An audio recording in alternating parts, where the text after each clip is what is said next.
국장님, 네. 지금 헌재가 네. 여러 가지로 의혹에 지금 휩싸여 있어요. 그렇습니다. 특히 내란죄 철회 문제 이런 부분에 대해서 국회 대리인 측, 뭐 국회 대리인 측이 바로 민주당 대리인이고 이재명 대리인 아니겠습니까? 정청래 대리인 측이 헌재의 뜻에 따라서 그렇게 뺀 것처럼 얘기해갖고 무슨 뒤로 짬짬이 네. 하는 것이냐, 내통하는 것이냐 이런 얘기가 있었고, 특히 지금 헌재 소장 권한대행을 맡고 있는 문영배 재판관은 이재명 대표와는 정말 절친 중에 절친. 그래서 문영배 재판관이 헌재 소장으로 헌재 소장 권한대행을 하면서 지금 이렇게 속도전을 주도하는 핵심적인 인물 아니냐. 그렇죠. 그리고 그런 사람이 주도하는 헌재에서 공정하고 객관적인 심판이 이루어지겠느냐, 그런 의혹들이 많이 제기되고 있지 않습니까? 네. 그런 가운데 이제 가장 진보적인 재판관이라고 한다면은 이미선, 네. 그리고 정계선, 네. 두 재판관 아니겠습니까? 네. 정계선 재판관은 지금 좌파의 소굴이라고 이렇게 불리는 서부지법 법원장을 하다가 재판관이 된 사람이고, 또 우리법 연구회 회장까지를 한 사람 아닙니까? 그런데 그분은 헌재 재판관 된 지가 뭐 얼마 안 되니까, 지금 문제는 이미선 재판관 같은 경우는 4월 18일이 임기 만료죠. 만료가 되는데, 이미선 재판관에 대해서도 문영배 재판관 이상으로 여러 가지 뭐 비리하고 직접적으로 연루가 됐다고 이렇게 단정하기는 어렵지만, 뭔가 좀 의심스러운 부분이 너무 많다, 이런 것들이 그냥 계속 제기되고 있네요. 네네. 이제 비리 문제부터 말씀을 드리면, 이게 당시에 그 헌법재판관에 내정됐을 때부터 엄청나게 사실 보도가 많이 된 사건입니다. 어떤 사건이냐면, 사실 이미선은 누가 보더라도 좌파예요. 그 우리법 연구회 무슨 저 소속이었고, 뭐 활동 자체가 나는 뭐 좌파다, 뭐 거의 그런 어떤 그런 판사로 대표적인 사람이었고, 당시에 이미선을 내정함으로써 언론들은 뭐라고 그랬냐면, 우리 사법 역사상 헌법재판소가 이렇게까지 진보가 많았던 적이 없다. 뭐 5명이 당시에 우리법 인권법 연구회 소속이었어요. 9명 중에. 이럴 정도였는데 40대 여판사입니다. 그런데 문제는, 아니 좌파 그러면 사실 도덕적으로 청렴해야 되잖아요. 전혀 청렴과 거리가 멀었습니다. 어떻게? 주식이 35억 원이 주식을 갖고 있는데, 그 중에서 10여억 원을 어떤 특정 주식을 보유를 해요.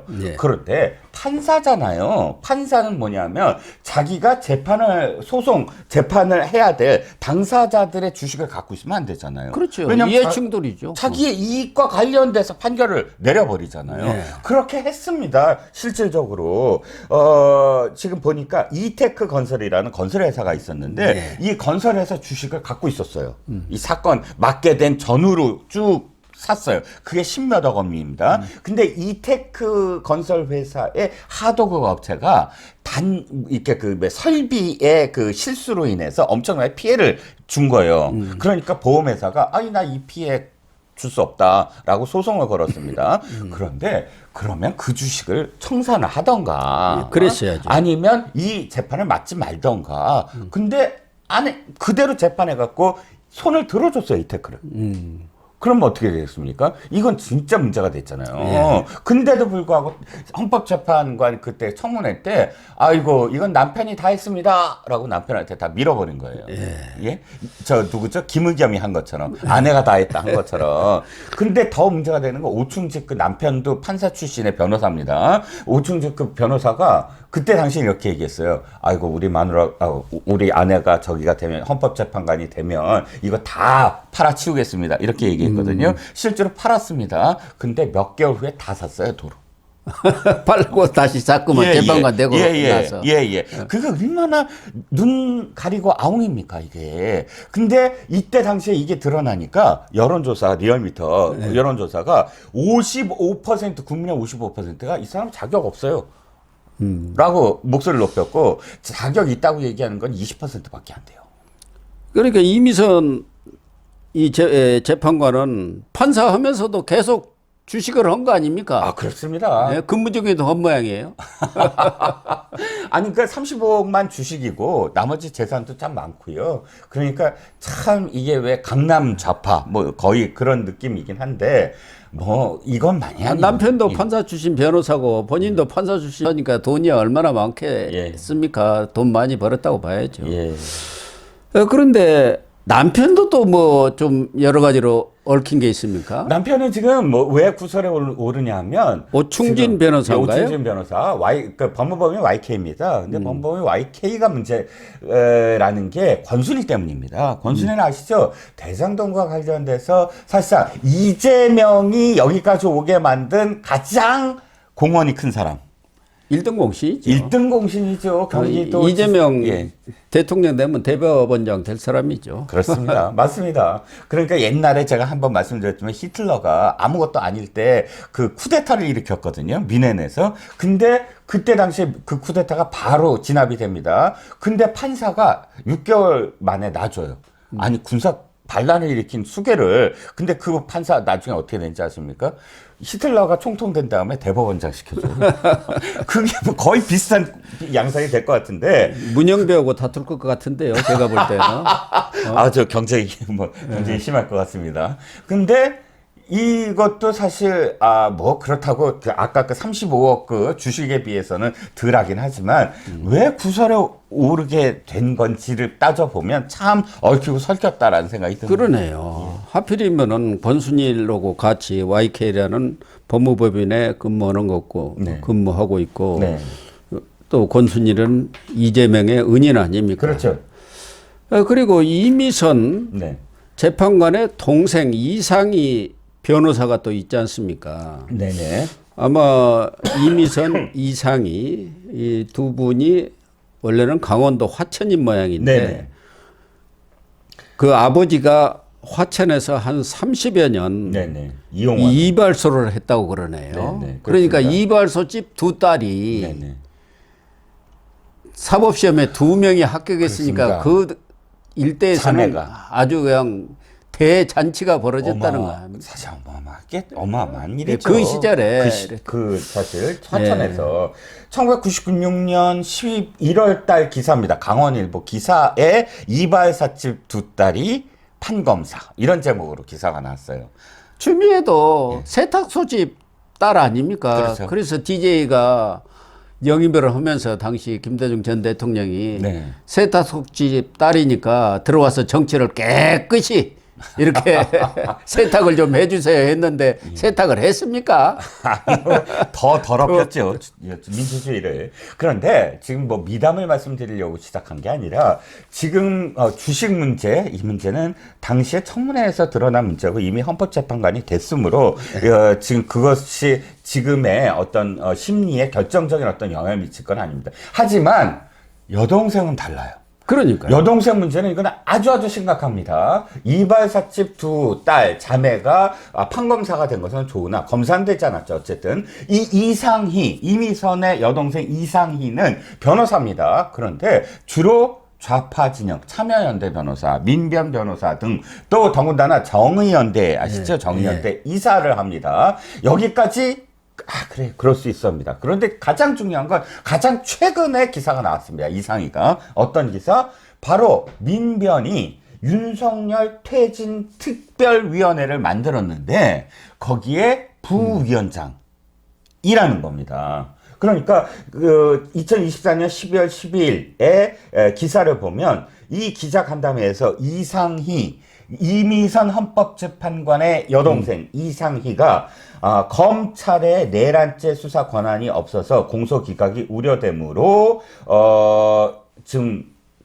이 경찰이 수사를 하고 제대로 협조하는 그런 관계를 맺어야 된다. 이미 좀 예견을 했어요. 그러면서 하는 말이 윤석열의 계엄서포는 내란죄에 해당된다.